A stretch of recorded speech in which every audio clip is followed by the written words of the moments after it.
Assalamualaikum semuanya. Oke, ketemu lagi di pertemuan hari ini. Jadi hari ini kita akan membahas tentang gerak tumbuhan dan gerak hewan. Iya. Tujuan pembelajaran hari ini adalah agar kalian bisa memahami dan menganalisis apa saja sih gerakan tumbuhan dan hewan itu.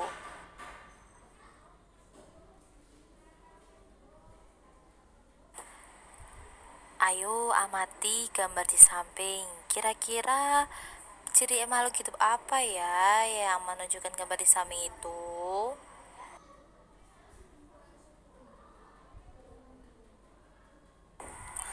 Ayo tebak, kira-kira semua hewan itu memiliki cara gerak yang sama atau enggak? Ya, ternyata hewan itu cara geraknya berbeda-beda loh, sesuai dengan habitatnya. Misal, hewan yang tinggal di darat, ya maka cara gerak mereka itu ada yang berjalan, ada yang melompat, bahkan ada yang berlari.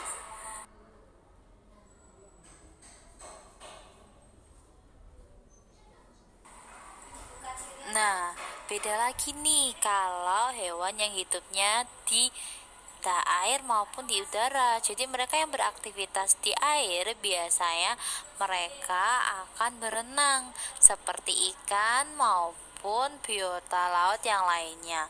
Kemudian hewan yang biasa beraktivitas di udara, maka mereka akan terbang seperti burung maupun serangga.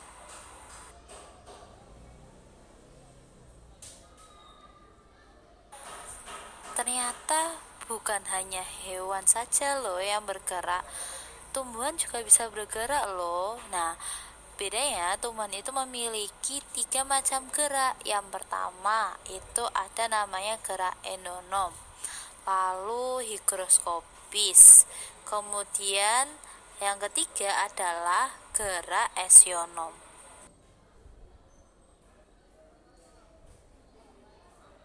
Nah, kalau gerak endonom adalah gerak tumbuhan akibat rangsang dari dalam tubuh tumbuhan itu sendiri. Contohnya adalah gerak air yang berada di dalam silem tumbuhan air ataupun hidrilla.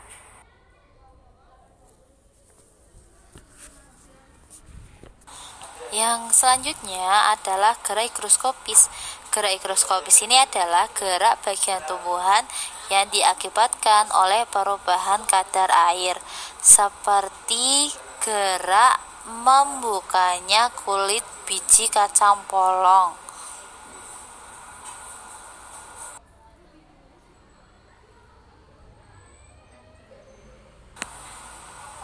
Gerak esionom adalah gerak tumbuhan yang akibatkan oleh rangsang yang berasal dari tubuh tumbuhan itu sendiri.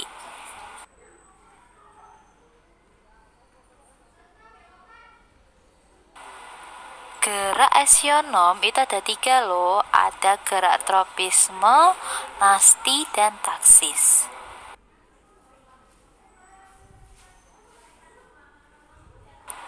Gerak tropisme adalah gerak sebagian tubuh tumbuhan yang dipengaruhi oleh arah datangnya rangsang.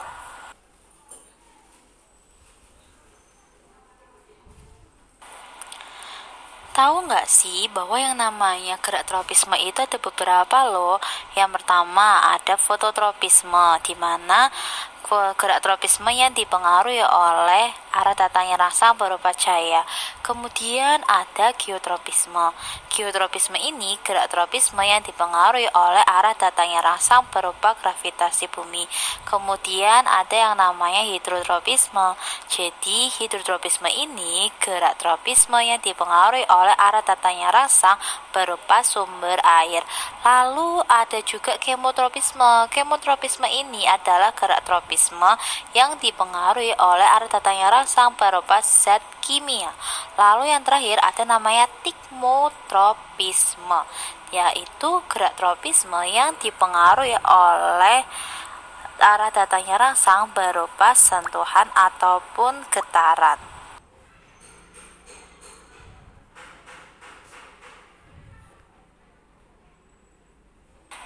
Nah, kalau tadi kita udah kenalan tentang gerak tropisme, sekarang kita kenalan yuk dengan gerak nasti. Jadi gerak nasti itu adalah gerak sebagian tubuh tumbuhan yang tidak dipengaruhi oleh arah datangnya rangsang.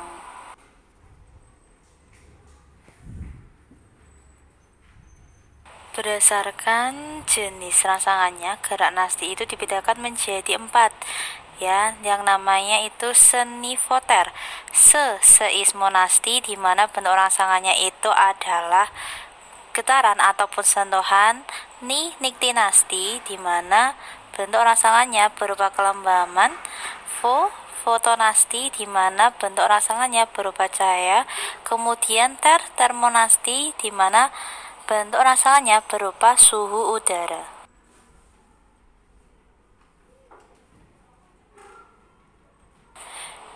Jadi, kalau kalian sudah mengenal apa itu tropisme dan nasti, nah sekarang kita kenalan yuk sama gerak taksis.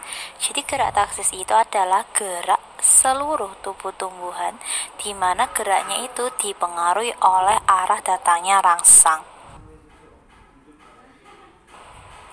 Nah, jadi gerak taksis itu ada 2 macam loh, namanya kevo. Kevo ini kemotaksis, di mana gerak taksis yang berupa rangsangannya itu zat kimia. Lalu ada juga fo ya. Fo itu adalah fototaksis, di mana gerak taksis itu rangsangannya berupa cahaya.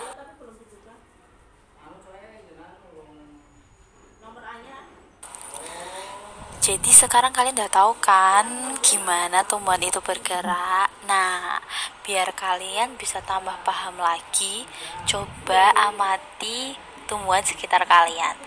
Amati 5 aja deh, nggak usah banyak-banyak. Amati 5 tumbuhan di sekitar kalian itu dan catat bagaimana tumbuhan itu bergerak ya. Lalu dicatat di dalam tabel seperti gambar di samping, jadi dicatat di dalam buku ya. Kemudian jangan lupa difoto lalu dikirimkan melalui Google Classroom ya.